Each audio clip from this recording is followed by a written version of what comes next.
आपकी आंख को ढक लिया, इसलिए दिखाई नहीं देता। अगर बादल को आप साफ कर दो तो सामने आपके सूरज, चांद और सितारे। तो आपकी अंतर जीवात्मा की आंख और जीवात्मा के कान को ढक लिया और सुनना और देखना बंद कर दिया। अगर वो पर्दा बादलों की तरह से हट जाए तो परमात्मा और परमात्मा की सृष्टि सामने आती है। जब दिव्य नेत्र ज्ञान चक्षु साधक का जब खुल जाता है और जब कान खुलते हैं और वो देववाणी, ब्रह्मवाणी, वो अनहद वाणी और वो शब्द है और नाम जब प्रकट हो जाता है और कानों को सुनाई देने लगता है तो 24 घंटे एक क्षण भी बंद नहीं होता। हर वक्त काम करते रहो, लिखते रहो, पढ़ते रहो, खेती करो, दुकान करो, कुछ भी काम करो, देवियां खाना बनाए, घर का काम करे, बच्चों की सेवा, 24 घंटे सुनाई देता। ऐसा रस, एक रस बरसने लगता और 24 घंटे चेतना रहती है। सोते में भी बरसता, वहां भी चेतना है और वो तंद्रा अवस्था में सो लेता है। जैसे ऐसा मालूम हुआ कि न मैं सोया न मैं जगा, ऐसी तंद्रा अवस्था में वो लेट करके अपनी नींद को पूरा कर लेता है। बस इतनी थकावट आती है। वैसे तंद्रा में भी चेतना रहती है। तो ये साधक के लिए कलयुग में उस प्रभु ने और महात्माओं ने दया करके सुलभ कर दिया है और ये बताया है कि अब आपको कठिन साधन नहीं करना, कठिन ध्यान नहीं करना है, कठिन योग नहीं करना, कठिन नाम की कमाई नहीं करनी और कठिन प्रभु का स्मरण नहीं करना, सहज करना।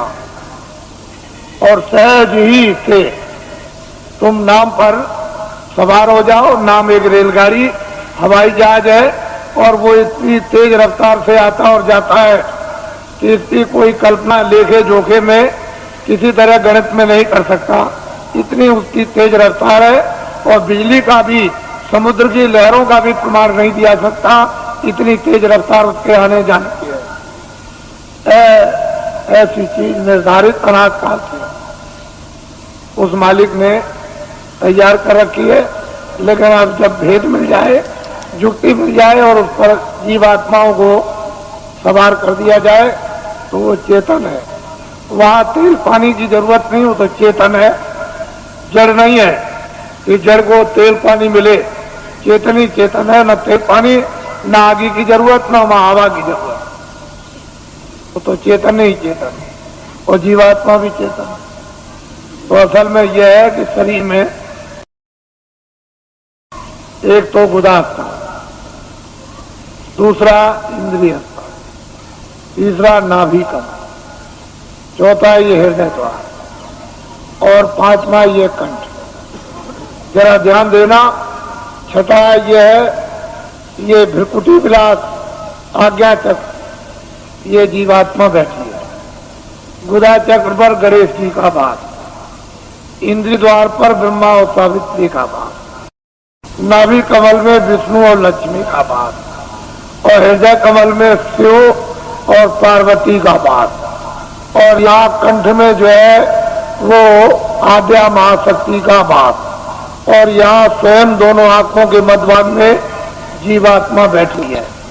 लेकिन इन नीचे के कमलों में ऊपर छाया है, उस छाया में छाया है, उस जीवात्मा के प्रकाश में उस ऊपर की छाया का यानी कमल के अंदर गणेश जी का दर्शन, ब्रह्मा और सावित्री का और नाभि कमल में विष्णु और लक्ष्मी का और हृदय में ब्रह्म शिव और पार्वती का और कंठ में आद्या महाशक्ति का छाया के रूप में साक्षात्कार होता है।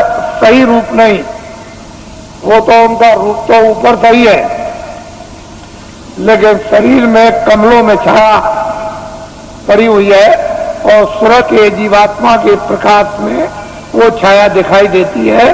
तो योगियों ने इस छाया का अनुभव कब किया? जब सतयुग, त्रेता और द्वापर, जब शरीर में ताकत थी, अनुकूल साधन थे। गृहस्थ आश्रम परिवार अनुकूल था, खान पान पर पूरा नियंत्रण था, इंद्रियां उस समय पर दमन में थी। तब ये सब चीजें आपके लिए थी, लेकिन ये कलयुग में सब वर्जित कर दिया गया। ना गुदा चक्र का साधन, ना इंद्रिय द्वार का साधन, ना नाभि कमल का साधन, और ना मतलब हृदय का साधन, ना वो कंठ का। अब जीवात्मा जहां बैठी है, नीचे के साधन सब छोड़ दीजिए और यहीं से ऊपर चल देना। अब ऊपर मंजिल 5 और नीचे मंजिल 5, जहां जीवात्मा बैठी है दोनों आंखों के मध्य भाग में, ये तो जीवात्मा का शरीर में हृदय है, तो नीचे 5 स्थान और ऊपर 5 स्थान। अब बेचारी नीचे फंसी हुई थी, इसको महात्मा प्रकाश को कमल से समेट कर ले आए और यहाँ इसका केंद्रित कर दिया, यानी सिमटाव करके यहाँ खड़ा कर दिया। अब इसको आगे ले चलना। तो सहदल कमल और इसके बाद में ये ईश्वर का धाम, और फिर ऊपर में दूसरा स्थान ब्रह्म धाम, तीसरा स्थान पार ब्रह्म धाम, और चौथा स्थान महाकाल, और 5वां स्थान जो है वो सत्य। सूरत इस तरह से ऊपर से उतार कर और नीचे ला करके डाल दी गई, दोनों को आंखों के पीछे बैठाकर, और नीचे उतार दी गई जड़ता में। अब इसको होती नहीं। कब इसकी चेतनता बरामद होगी? ये बिना महापुरुषों के कोई काम ये कर ही नहीं सकता। और आपके कितने जीवन ऐसे चले बर्बाद हो गए। इसलिए आपको किसी को ऊपर का राज न होगा। ऊपर क्या होगा? जहां जीवात्मा बैठी है मध्य भाग में ऊपर किस्ती में वो दिव्य दृष्टि, उसमें क्या हो रहा है ये आपको कुछ पता नहीं। लेकिन जब साधक, जब प्यास लगती है, भूख लगती है, इच्छा जागती है, सब होती है, रोता भी है और जीता है, प्रार्थना भी करता है, जब वेद मिल जाता है तो स्मरण भी करता और ध्यान भी करता है, तो उसमें तड़ता है और संसार से जीतता है, अपने काम से जीतता है। तो जब कुछ ही दिनों में, महीनों में उसका काम बनना शुरू हो जाता है। क्योंकि महापुरुषों की जब दया, समावेश और सहयोग जब उसको मिलने लगेगा तो जल्दी काम हो जाएगा, फिर देर नहीं लगेगी। इसलिए महापुरुषों की दया और उनका सहयोग, उनकी शक्ति का अवश्य ही लेना पड़ेगा, क्योंकि अपने पास तो कुछ है नहीं। जब उनसे कुछ लेंगे तभी काम होगा, बगैर उसके नहीं होगा। तो मैं ये काम तो मामूली समझता हूं, इस काम को तो कुछ नहीं समझता। बस केवल इतना ही है कि आप खड़े भर हो जाओ तो ये काम कुछ नहीं। ये भौतिक काम, सांसारिक काम, गृहस्थी का काम, खेती का काम, दुकान का काम और दफ्तरों का काम, ये काम कुछ नहीं है। इसको तो आप करो निमित्त मात्र। इस पर भी एक पैर रखो, उस पर भी रखो। ये गृहस्थाश्रम है शरीर रक्षा का, तो एक नाव पर पैर रखो ये गृहस्थाश्रम की। ये बाल बच्चों के पालन पोषण और परिवार और समाज, इसकी सेवा के लिए एक नौका ये, और एक ये नौका है जीवात्मा को पार होने की, ये नौका है शरीर रक्षा की। तो जब महात्मा मिल जाए तो धीरे से दोनों पर पैर रखवा देते हैं। इस पर भी जमाए रहो, इस पर भी जमाए रहो, और दोनों पर बैलेंस अभी बराबर रखो। अभी तो आप एक पर है, एक ही पर है, तो उन्होंने कहा नहीं ये देखो नाव है परमार की, इस पर भी रख लो, ये स्वार्थ की नाव है, इस पर भी रखे रहो।